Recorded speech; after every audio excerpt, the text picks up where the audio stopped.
අයිබෝන් කියලා පිළිගන්න ඔයාලා හැමෝම Danu Creations YouTube channel එකට අද ඉඳලා මම ඔයාලත් එක්ක එකතු වෙනවා අලුත් නිර්මාණාත්මක වැඩකින්. මොකක්ද මේ වැඩේ කියලා බලන්න වීඩියෝ ඉවරනකම් මාත් එක්ක රැඳෙන්න ඉන්න කියලා ආරාධනය කරන ගමන් වැඩි කතාවක් නැතුව අපි යමු වීඩියෝ එකට.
අද මම ඔයාලට කියලා දෙන්න යන්නේ කොහොමද වෝටර් කැන්ඩල් එකක් හදාගන්නේ කියලා. හරියට බලමු මොනවද ඒකට අවශ්‍ය වෙන ද්‍රව්‍ය කියලා. මම මෙතනදී භාවිතා කරලා තියෙනවා සාමාන්‍ය ජලය, ඊට පස්සේ පොල් තෙල්, ඊට පස්සේ මේ ජලය වර්ණ ගන්නවා ගන්න මම වර්ණක භාවිතා කරලා තියෙනවා පාට තුනකින්. මෙතන තියෙනවා කහ පාට වර්ණකය, ඊට පස්සේ කොළපාට වර්ණකය, ඊට අමතරව රතු පාට වර්ණකය. හරි, ඊට පස්සේ මම මෙතන භාවිතා කරලා තියෙනවා මේ විදිහේ ඩෙසර්ට් කප්ස්. මේ විදිහේ මම විවිධ හැඩවලින් යුක්තව තමයි මේ තෝරගත්තේ. මොකද එතකොට එහෙම ගත්තම අපේ මේ වෝටර් කැන්ඩල් එක හදපුවම හරි ලස්සන වෙනවා. මේ විදිහේ විවිධ හැඩයන්ගෙන් යුක්ත භාජන යොදාගද්දි ඔයාලත් පුළුවන් තරම් මේ වගේ භාජන යොදාගන්න බලන්න. හරි, මෙතනදී මම භාවිතා කරලා තියෙනවා ලික ග්ලාස් එකක්. ඊට පස්සේ මෙතන අපි සාමාන්‍යයෙන් කූල් ඩ්‍රින්ක්ස් වගේ ඒවා මේ ගන්න මේ වගේ ග්ලාස් එකක්. ඊට පස්සේ වයින් ග්ලාස් එකක් මේ විදිහට මම යොදාගෙන තියෙනවා. ඊට පස්සේ මම මෙතන විශේෂයෙන්ම මෙතන මම කලින් සකස් කරගත්තා වර්ණක දෙකක් එකතු කරලා ද්‍රාවණයක් කහපාට සහ රතුපාට එකතු කරලා මේ වගේ සාමාන්‍ය ජලයට එකතු කරලා හදාගත්ත ද්‍රාවණයක් තමයි මේ බෝතලේ අඩංගු වෙන්නේ. ඒ වගේම මේ බෝතලෙත් අඩංගු වෙනවා ඒ විදිහට සකස් කරගත්ත ද්‍රාවණයක් රතුපාට වර්ණකයේ දාලා තමයි මම ඒක හදාගත්තේ. ඊට අමතරව මෙතන මම භාවිතා කරලා තියෙනවා ලයිටරයක්. ඊට පස්සේ තෙරය සකස් කර ගැනීම සඳහා අවශ්‍ය වෙනවා පුළුන්, සාමාන්‍ය කපු පුළුන්, මේ වගේ පොඩි කපු පුළුන් කැබලි දෙකක්. ඊට අමතරව කතුරක් අවශ්‍ය වෙනවා, කතුරක්. ඊට අමතරව මම මේ තිර රැඳවුම සකස් කර ගැනීම සඳහා මේ විදිහේ ට්‍රාන්ස්පේරන්ට් ෂීට් එකක් භාවිතා කරලා තියෙනවා තිර රැඳවුම සකස් කර ගැනීමට. මේ වගේ එකක් සාමාන්‍ය එක්ස්රේ කාඩ් එකේ සයිස් එකට වගේ එකක් ඔයාලටත් ගන්න පුළුවන් නම් වැඩේ ලස්සන වෙනවා. හරි අපි බලමු කොහොමද දැන් මේ වැඩේ අපි කරගන්නේ කියලා.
වීඩියෝ එක වෙනකම් නරපු ඔයාලට ගොඩක් ස්තුතියි කියලා කියනවා.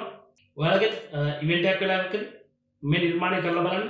ඔයාලගේ ඩිනර් ටේබල් එක ඩෙකරේට් කරගන්න. එහෙනම් මෙවැනි තවත් වීඩියෝ එකකින් නැවත හම්බ වෙනකම් අදට ගිහින් යන්න කල එක දැන් මතක් කරනවා මගේ දනු ක්‍රියේෂන්ස් YouTube channel එක subscribe කරන්න. ඒ ළඟ තියෙන bell icon එක click කරන්න. එතකොට මම වීඩියෝ එකක් දාපු ගමන් ඔයාලා ළඟට ගෙන්න ගන්න පුළුවන්. මේ වීඩියෝ එකට ඔයාලා කමෙන්ට් කරන්න, share කරන්න, like කරන්න. අදට ගිහින් යන්න. ඔයාලා හැමෝටම ජය වේවා.